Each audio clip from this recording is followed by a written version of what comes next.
జై శ్రీకృష్ణ. రుక్మిణి మాత పుస్తకంలో మనం అధ్యాయం 9కి చేరుకున్నాము. ఈ అధ్యాయం పేరు ఏ టెస్ట్ ఆఫ్ ఫెయిత్, విశ్వాసమునకు ఒక పరీక్ష అన్నది ఈ అధ్యాయం పేరు. ఏంటి ఆ విశ్వాసము, ఏంటి పరీక్ష అన్నది మనం ఇప్పుడు చూద్దాం. ఒకరోజు సుమతి వచ్చి ఒక దిగ్భ్రాంతికరమైన, ఆశ్చర్యకరమైన విషయము సుజాతతో పంచుకుంటుంది. అదేంటంటే రాజభవనంలో తను డాన్స్ పెర్ఫార్మెన్స్ చెయ్యాలని చెప్పి రుక్మిణి మాత చెప్పారని సుమతి చెప్తుంది సుజాతకి. అప్పుడు సుజాత తన కాలు ఒకటి వంకరైపోయిందని చెప్పుకున్నాం గదా! తను నార్మల్‌గా రొటీన్ వర్క్‌కి తనకి ఇబ్బంది ఏమీ లేదు కానీ, ఇలా డాన్స్‌ని చేయడానికి మాత్రం తన కాలు తనకి సహకరించదు. ఎందుకంటే అది ఆ పరిస్థితి లేదనమాట తనకి. అందుకని నాతో అసలెలా అవుతుంది? అసంభవం అనుకుంటుంది. అంటుంది సుమతితోటి. అన్నప్పుడు "నువ్వు తిరస్కరించవద్దు. మాత నిన్ను చేయమని చెప్పారు. అది కూడా దుర్గామాత పాత్రలో మహిషాసుర మర్దినిగా నువ్వు చేయవలసి ఉంది. ఆమె చాలా తక్కువ మందినే ఆహ్వానించారు. కాబట్టి ఎవరు నిన్ను గుర్తుపట్టరు. నువ్వేమి పెద్ద భయపడకు. అలాంటి ఇబ్బందేం ఉండదు" అని చెప్పి సుమతి చెప్తుంది. అప్పుడు సుజాత అంటుంది, "నాతో ఇది సాధ్యమా? ఈ కాలు చూడు ఎలా ఉందో" అని చెప్పి తనతో అంటుందనమాట. అప్పుడు సుమతి అంటుంది, "నీకు ఇంకా రుక్మిణీ మాత మీద నమ్మకం కలగడం లేదా?" అని చెప్పి సుమతి అంటుంది. అప్పుడు సుజాత, లేదు సుమతి, ఆ వేగవంతమైన నృత్యం అది 5 సంవత్సరాల నుంచి నేను ఇంతవరకు ఒక్కసారి కూడా ప్రాక్టీస్ చెయ్యలేదు. పైగా నా కాళ్ళకి మామూలుగానే శక్తి లేదు. అలాంటిది నేనెలా చేయగలను? నా వల్ల కాదు" అని ఇంకా ఆల్మోస్ట్ ఏడుస్తున్నట్టే తను చెప్పుకుంటుంది. అప్పుడు సుమతి అంటుంది, "ఇంకొక వారం రోజులు గడువుంది. ఈలోపు నువ్వు ప్రాక్టీస్ స్టార్ట్ చెయ్యి. నువ్వు చాలా బాగా వేస్తావు. నీకేం పర్వాలేదు" అని చెప్పి సుమతి అంటుంది. తన కళ్ళల్లోంచి కన్నీరు కారుస్తూ, "లేదు, లేదు, నేను అందరి ముందు ఫూల్ అవ్వాలని నాకు లేదు. ఎవరిని ఆ ద్వారక వాసుల్ని కానీ, లేకపోతే మాతని గానీ నేను ఇబ్బంది పెట్టాలనుకోవడం లేదు నా ప్రదర్శన ద్వారా" అని చెప్పి తను వెనకడుగు వేస్తుంది సుజాత. అప్పుడు సుమతి తన చేతుల్ని ప్రేమగా దగ్గరికి తీసుకొని అంటుంది, "నీ విశ్వాసము ఇంకా బలం కావాలి. ఇంకా బలంగా లేదు ఇప్పుడు. నీ విశ్వాసాన్ని బలం చేసుకో" అని చెప్తూ, బహుశా అందుకేనేమో రుక్మిణీ మాత ఈ యొక్క అంశాన్ని నీ ముందుకు తీసుకొచ్చారు. దాన్ని బలపరచడానికి ఇలా తీసుకొచ్చారు ఆవిడ అని చెప్పి అంటుంది. అప్పుడు సు సుజాత ఈ సంభాషణ తర్వాత చాలా భయపడుతుందనమాట. నేను ఎలా బ్రతకాలి? వీళ్ళందరూ ఇన్నిన్ని ఆశలు పెట్టుకుంటే వాటికి అనుగుణంగా నేనెలా జీవించగలను? అని చెప్పి తను చాలా మదన పడుతుంది లోపల లోపల. ఇది విశ్వాసానికి సంబంధించిన అంశం కాదు. ఇది నా దేహ సామర్థ్యానికి చెందిన ఒక విషయము. ఆ సామర్థ్యం నాకు లేదు. ఒకవేళ ఉద్ధవ్‌తో నాకు వివాహం జరగడము, మేమిద్దరము బయటపడాలని మేము ప్రయత్నించడము, అందులో ఉద్ధవ్ చనిపోవడం జరిగింది కదా! అది అలా జరగకుండా ఉండుంటే, ఒకవేళ మేము గనక ఆ నిర్ణయం తీసుకోకుండా ఉండుంటే, ఇదే నృత్యము నేను ఇక్కడే ఎంతో చాలా ఏమంటారు, చాలా హాయిగా, అంటే ఏమి బెరుకు లేకుండా తను వేయగలిగేది. కానీ ఇప్పుడు అలాంటి పరిస్థితి లేదు. ఆ నృత్యాన్ని తానేలో ఎన్నో వందల సార్లు బయట వేసి ఉంది చాలామంది క్షత్రియుల ఇళ్లల్లో. అన్ని భంగిమలు తన కళ్ళు మూసుకున్నా గూడా తనకి గుర్తున్నాయి. కానీ కాళ్ళు సహకరించట్లేదు కదా! ఈ బల పరీక్షకి నేనెలా తట్టుకోగలను? నా బలహీనతలన్నీ తెలిసి కూడా రుక్మిణి మాత ఎందుకు చెప్పారు? అని చెప్పి తను ఆలోచనలో పడుతుందనమాట. అప్పుడు తనకి గుర్తొస్తుంది ఒక విషయం. కొన్ని సంవత్సరాల ముందు మాత తనని అడుగుతుందనమాట. "నీకు డాన్స్ చేయాలని అనిపించడం లేదా?" అని చెప్పి తనని అడుగుతుంది. అప్పుడు తను చెప్తుంది, "ఆ రోజులన్నీ ఉద్ధవ్‌తోనే మరణించాయి. ఇంక నాకు ఏ ఆశ లేదు" అని చెప్పి తను చెప్తుందనమాట. అప్పుడు కానీ రుక్మిణీ మాత అంటుంది, "లేదు, లేదు, ఒక చిరకాల వాంఛ ఒకటి మిగిలిపోయింది. అది సఫలీకృతం అవ్వవలసి ఉంది. దానికి నేను సహాయపడాలి నీకు" అంటుంది. అప్పుడు తనకది అర్థం అవ్వదనమాట. ఇప్పుడు పరిస్థితి వచ్చిన తర్వాత తను అనుకుంటుంది, నన్ను నేను నిరూపించుకోవాలని అనుకున్నాను. ఒకప్పుడు అలాగే అనుకున్నాను. నేను నా తల్లిలాగా ఒక గొప్ప డాన్సర్ అవ్వాలనుకున్నాను. కానీ అది అప్పుడు నాకెంతో విలువైంది. అప్పుడు నాకు ఎంతో బలమైన కోరిక ఉండేది. కానీ ఇప్పుడు నేనున్న పరిస్థితి అలా లేదు. నాకిప్పుడు ఆ కోరిక కూడా లేదు" అని చెప్పి నా ముందున్న ఆ యొక్క అంశాన్ని తలుచుకుంటేనే తన శరీరం పూర్తిగా వణుకుతూ ఉంటుందనమాట. నేను ప్రదర్శన ఇచ్చి 5 సంవత్సరాలయింది కదా! నాకు మళ్ళీ డాన్సర్‌గా పునర్జన్మ నేను పునర్జన్మ లాగే అనిపిస్తోంది తనకి. ఇప్పుడు మళ్ళీ చేయడం అంటే తనకి మళ్ళీ పునర్జన్మలాగా అనిపిస్తోందనమాట. నాకు ఇంతకు ముందున్న నైపుణ్యము ఇప్పుడు లేదు. ఎన్నో గాయాలు ఎదుర్కొని ఒక రహస్య జీవితం గడుపుతున్న ఒక సాధారణమైన మహిళని నేనిప్పుడు. నేనెలా చేయగలను అని తనలో తాను చాలా మదన పడుతూ, ఏడుస్తూ ఉంటుందనమాట. మళ్ళీ తను డాన్స్ ప్రాక్టీస్ చేస్తున్నప్పుడు తనకర్థమవుతుంది. తన కదలికలన్నీ చాలా మా అంటే అసలు ఉండవలసిన స్థాయి కన్నా చాలా తక్కువగా ఉన్నాయని, తనలో ఆ తేజస్సు కోల్పోయానని, తర్వాత నేనింక చెయ్యలేనని అని చెప్పి తను ఏమి తనలో మిస్ అయిందో అప్పటి మాలినికి ఇప్పుడు సుజాతకి తను పోలిక చేసుకుంటుందనమాట. చేసుకొని కొన్ని గంటలు ప్రాక్టీస్ చేసిన తర్వాత తన గదిలోకెళ్ళి కన్నీరులో మునిగిపోతుంది. తనకి తెలుసు కదా! తనలో ఏం మార్పొచ్చింది, ఎంత తక్కువైపోయింది తను, లోపం ఏమొచ్చింది అన్నది. అది అంతా తను చాలా అవమానంగా భావిస్తుందనమాట. తనలో తనకే అవమానంగా భావిస్తుంది. అసలు మాత మళ్ళీ నాకెందుకు ఇంత పెద్ద పరీక్ష పెట్టారు? ఎప్పుడో ఉన్న నాలో ఉన్న కోరిక కోసం నన్ను ఎందుకు వెంటాడుతున్నారు ఇలాగా అని చెప్పి నాకస్సలిష్టం లేదు. నేనెళ్ళి మాత కాళ్ళు పట్టుకుని అభ్యర్థిస్తాను నాకొద్దు అని చెప్పి అనుకుంటుంది. మళ్ళీ సడెన్‌గా తనకి అర్జునుడు గుర్తొస్తాడు. మాత చెప్పిన అర్జునుడి యొక్క గొప్ప గుణం దృఢ సంకల్పం. ఆ యొక్క విషయం గుర్తొస్తుంది. గుర్తొచ్చి ఆ గుణం గుర్తొచ్చి ఆగిపోతుంది. ఆగిపోయి ఏం చేయాలో తెలియక ఆవేదనగా రోదిస్తూ మాత నాకంత శక్తి లేదు. ఎలా ఆ శక్తిని పొందాలో కూడా తెలీదు. నా కాళ్ళస్సలు సహకరించటం లేదు కదా!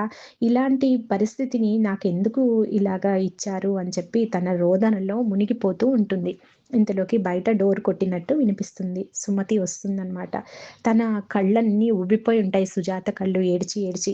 అయినా తన స్థితిని చూసి కూడా తను గమనించనట్లు సుమతి సరే సరే పద నువ్వు ప్రాక్టీస్‌కి వెళ్దువు గాని అని ఏం పట్టనట్లుగానే తనని తీసుకొని వెళ్ళిపోతుంది. తను ఇంకేం మాట్లాడలేక తనతో పాటు వెళ్తుందనమాట.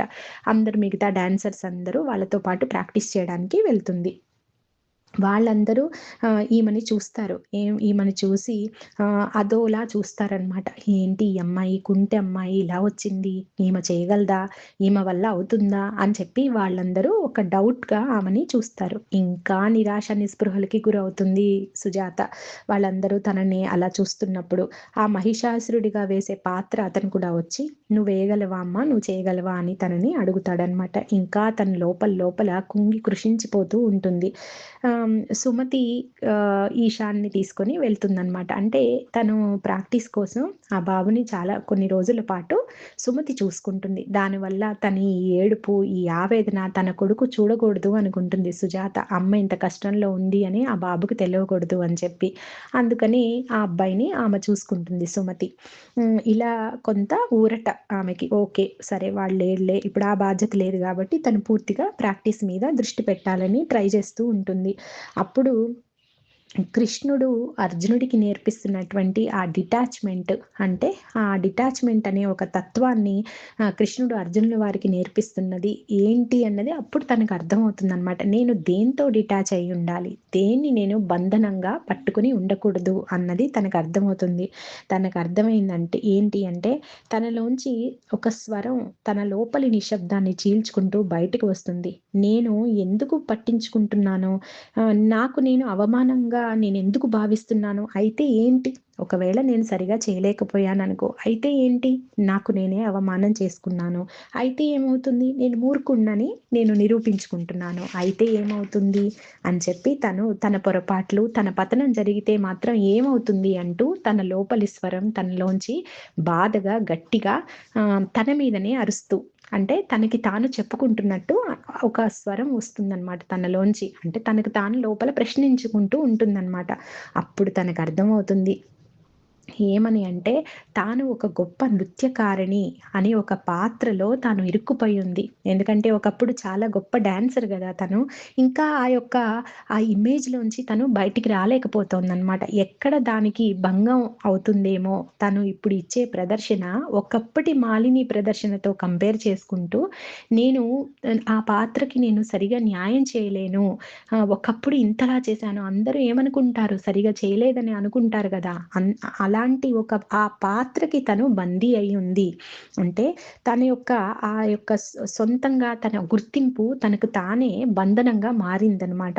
అప్పుడు తనకు అర్థమవుతుంది తాను దేని నుంచి డిటాచ్‌మెంట్ పొందాలి అన్నది. అంటే ఆ పాత్ర తత్వాన్ని తను కాపాడుకుంటూ వస్తోందనమాట. రక్షించుకుంటూ వస్తోంది తన లోపల మాలినిని. అప్పుడు ఇంకా నా తన బాధంతా గూడా ఆ దర్పాన్ని ముక్కలు చేసుకుంటానని బాధ. ఏ దర్పము? మాలిని యొక్క దర్పము, ఆ గొప్పతనము అదంతా ఇప్పుడు సుజాత అనే ఈ పాత్రతో అవన్నీ పోతాయి, అవన్నీ ముక్కలైపోతాయి అనే ఒక భయము తనలో ఉందనమాట. తనేమనుకుంటుందంటే సరిగ్గా చేయకపోవటం కన్నా అసలు చేయకపోవడమే మేలు కదా! అని చెప్పి తను ఆలోచిస్తూ ఉంటుందనమాట. అయితే ఎవ్వరికీ తెలియని మాలిని, ఎవరికీ తెలీదు గదా! ఇక్కడ మాలిని ఎవరికీ తెలీదు. కానీ తనకి తాను స్వీయ విలువ పగిలిపోతుందేమో, తన యొక్క స్వీయ విలువని తను ఏమంటారు దాన్ని తక్కువ చేసుకుంటుందేమో అని తన యొక్క భయం. అంటే మాత ఈ యొక్క అటాచ్‌మెంట్‌ని వదిలించుకోవాలని చెప్పి సూచన ఇస్తున్నారు అన్నది తనకు అర్థమవుతుంది. కానీ దానికోసం నన్ను నేను ఎలా అవమానపరుచుకోను? అందరి ముందు ఎలా అవమానపరుచుకోను? మళ్ళీ ఇలా తనలో ప్రశ్నలు ఉదయిస్తాయి. అప్పుడు ఆహ్, ఎ అప్పుడు ఆ తర్వాత తెలుస్తుందనమాట. మాత మీద తనకి సంపూర్ణ విశ్వాసం లేదు. ఇంకా తనలో సందేహం మిగిలే ఉంది అని చెప్పి తనకి అర్థమవుతుంది. కానీ ఎలా దాన్ని తీసుకోవాలి? ఇంత సంక్లిష్ట పరిస్థితి ఎదుర్కోవాలా? అని చెప్పి నేను ఇలాంటి పరిస్థితిలో ఎలా శాంతిగా ఉండగలను అని బాధపడుతూ ఉంటుంది. ఇలా తనలో ఈ ఘర్షణ జరుగుతూనే ఉంటుంది. తను ప్రాక్టీస్ చేస్తూ ఉంటుంది. ఇక ఆ రోజు ప్రదర్శించాల్సిన రోజు రానే వస్తుంది. అంతా తన తలరాతకే వదిలేసి సరే అని చెప్పి రెడీ అవుతూ ఉంటుంది. మొదటిసారి రాజభవనంలోకి ప్రవేశిస్తోందనమాట. ఇక్కడ తను ఎప్పుడో ప్రదర్శించాల్సిన ప్రదర్శన అది. అలా తను ఉద్ధవ్‌తో పెళ్లి చేసుకోవడము, అలా వెళ్ళిపోవడం గనక చేయకపోయి ఉండుంటే తను ఎంతో రాజసంగా చక్కగా ఆందోళనే లేకుండా ఎంతో చక్కగా తను ఆ యొక్క ప్రదర్శన చేసుండేది. హ్మ్. అందరిని చూస్తూ లోపలికెళ్తుంది మన సుజాత. కృష్ణుల వారు అక్కడ ఉండరనమాట. మాత ఉంటారు. అప్పుడు అడుగుతుంది సుమతిని. మాతతో పాటు ఇంకా ఎవరైనా హెల్ప్ చేస్తున్నారా? మరి మాత ఒక్కరు చూసుకుంటారా ఇవన్నీ అని అంటే, అర్జునుల వారున్నారు. అర్జునుడు ఇక్కడికొచ్చాడు అని చెప్పి సుమతి చెప్తుంది. అంతే మళ్ళీ ఒక్కసారి ఆగిపోతుంది. ఏంటి తనకి ఎంతో అత్యంత ఇష్టమైన ఒక గౌరవప్రదమైన స్థానంలో ఉన్న అర్జునుడి ముందు తాను ప్రదర్శించాలా? అతని ముందు తను ఫూల్ అవ్వాలా? అని చెప్పి అవమానం గదా! ఇది నాకు. ఆయన ముందు నేనెలాగా ఇలా ఇంత తక్కువ ప్రదర్శన, ఇంత పిచ్చి ప్రదర్శన నేనెలా చేయగలను? నాకు మంచిగా రావట్లేదు నృత్యం అసలే అని చెప్పి ఇంక నేను చేయలేను అని చెప్పి అనుకుంటుంది. అనుకోని మళ్ళీ సుమతి వైపు ఏడుస్తూ చూస్తుంది. అప్పుడు సుమతి ఇంకా చెప్తుందనమాట. "నువ్వు ఇన్ని రోజులు మాతని సహాయం అడగలేదు కదా సుజాత! ఇప్పుడు ఆమెని అడుగు నువ్వు. నీ లోపల నుంచి సహాయం అడుగు. నువ్వు అలా అడిగినట్టయితే ఆమె తప్పక సహాయం చేస్తారు. నీ దీర్ఘ శ్వాసని ఒక్కసారి తీసుకో. తీసుకొని నీ భయాలన్నిటిని దాంతో పాటు వదిలివేసెయ్యి. నీలో నువ్వే ఘర్షణ పడ్డావు కానీ మాత సహాయం కోరాలని నీకు ఆలోచన రాలేదు చూడు. ఇప్పుడు అడుగు" అని చెప్పి అంటుంది. అంటే అప్పుడు సుజాత అంటుంది, "ఈ కాలు ఎలా నాకు ఒక్కటే బాధ. ఈ కాలుతో నేను చేయలేనని" అని చెప్పి మళ్ళీ బాధపడుతూ చెప్తుంది. "లేదు లేదు నువ్వు మాత సహాయం అడుగు. అయినా నీ కాలుకేమైంది? చూడు నువ్వు ఒకసారి నడిచి చూడు. అది మంచిగా నీకు సహకరిస్తుంది" అని చెప్పి సుమతి అంటుంది. అప్పుడు ఒక్క సెకను తను లేచి తన లోపలే ఒకసారి ఆమెని తలుచు ఈ సంభాషణ జరుగుతూనే ఆ సుమతి అంటున్నప్పుడే లేచి తను నడుస్తుంది. నడవగానే కాలు సాధారణమైపోతుంది. అందరూ ఆశ్చర్యపోతారు అక్కడ. అంటే మిగతా డాన్సర్స్ అందరూ గూడా వాళ్ళు ఆశ్చర్యంగా చూస్తూ ఉంటారు. ఇదేంటి తను మామూలుగా నడుస్తోంది అని. అంటే మాత అప్పుడు సుమతి చెప్తుంది. "మాత నీ చిరకాల కోరికను తీరుస్తూనే ఆ కాలు యొక్క వంకరతనాన్ని కూడా ఆమె హీల్ జేశారు. చికిత్స చేశారు. చూసావా? దీనికోసం నువ్వు ఇంత ఘర్షణ పడ్డావు. మాతకి ఒక్కసారి నువ్వు గనక ప్రార్థన చేసుంటే ఎంత నీకు ఇదంతా తప్పేది కదా! ఈ ఘర్షణంతా తప్పేది కదా!" అని చెప్పి తనంటుంది. ఇప్పుడు తను తన కాలుని టెస్ట్ చేసుకునే ఉద్దేశంతో గబగబా ఆ ప్రదర్శన జరిగే గదికి వెళ్తూ ఉంటుంది. అప్పుడు తన కాలు ఎంతో చక్కగా సహకరిస్తూ ఉంటుంది. మిగతా వాళ్ళందరూ ఎంతో సంతోషంగాను, ఆశ్చర్యంగాను తనని చూస్తారు.